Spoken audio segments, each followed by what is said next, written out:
Welcome back. Breaking news this morning from my exclusive interview with President Trump, as Iran's supreme leader is responding to President Trump's remarks that he sent a letter to the Ayatollah asking to negotiate Iran's nuclear ambitions. The president telling me there are two ways to deal with Iran: militarily or a deal, and he would prefer a deal.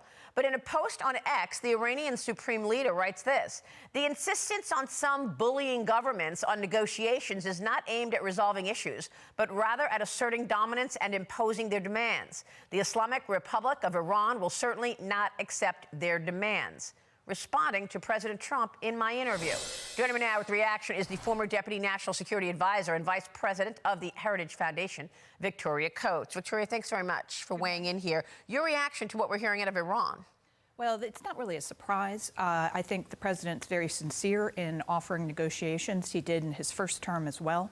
And I think what he's offering here is a path to peace and not a conflict. Now, he has also said very clearly Iran will not get a nuclear weapon on his watch, and he's clear there are two options here. He would like to take the path of diplomacy, but the military option is on the table. Yeah, I mean, he said there are only two ways, militarily or a deal, but it doesn't look like the supreme leader is reacting well. The people are with Trump. No, they are. And I think, there is an opportunity. He spoke very highly of the Iranian people in the interview. I think that's very important, that he's not angry with them. He's angry with the leadership. And I think that he is, as I said, sincere in this, but he's also going to be very tough with them. Yeah. And right now, they're still fat and happy from all the money they got under Biden. But he's put maximum pressure back on. So as we build leverage over Iran, then maybe a deal can be had. Yeah. Right now, he's got to get them into the mood to negotiate. I'll tell you, President Trump came into office with a much more dangerous world than just 4 years ago. China also on the march. And this week, the foreign minister of China, in regard to President Trump's tariffs, said China is ready. We're ready for a tariff war, a trade war, or any kind of war. Was that a veiled threat? Oh, I think it was, but the good news is I think we can threaten them right back. They've got some systemic problems, demographic problems they can't solve. And the actions President Trump has taken in energy to bolster our economy, that's what's going to make us strong enough that we can say right back to them, bring it on, that we think we're in a stronger position due to the policies he is enacting right now.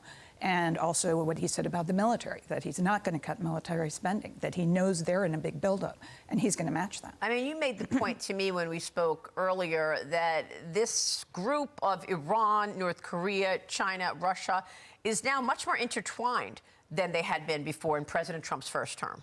Yes, that all happened under President Biden when no one was minding the store, and everyone criticizes President Trump for talking to the leaders of these countries, but he kept them separate. He kept them in their boxes. Now they're their own acronym. We call them CRINC: China, Russia, Iran, North Korea, and they're increasingly and brazenly colluding. And I think that's a new challenge, very different from what we had in 2017, that we're going to have to try to disaggregate and weaken. President Trump made a great point about Russia. He has been tough on Russia, canceling the pipeline there. Do you expect Ukraine to come back to the table to do that minerals deal? Oh, I think they will. And I think it's an excellent deal for both Ukraine and the United States, and a bad deal for Russia. And it's another thing that's tough on Russia. But Maria, Russia is the world's largest nuclear power. That is something we have. That's a fact. Putin is the head of Russia. That's a fact. And that's what President Trump is dealing with in a very, I think, straightforward way. Yeah. But that's the reality. Yeah, it sure is. Victoria, it's great to get your insights on all of this. Thank you. Thank you very much.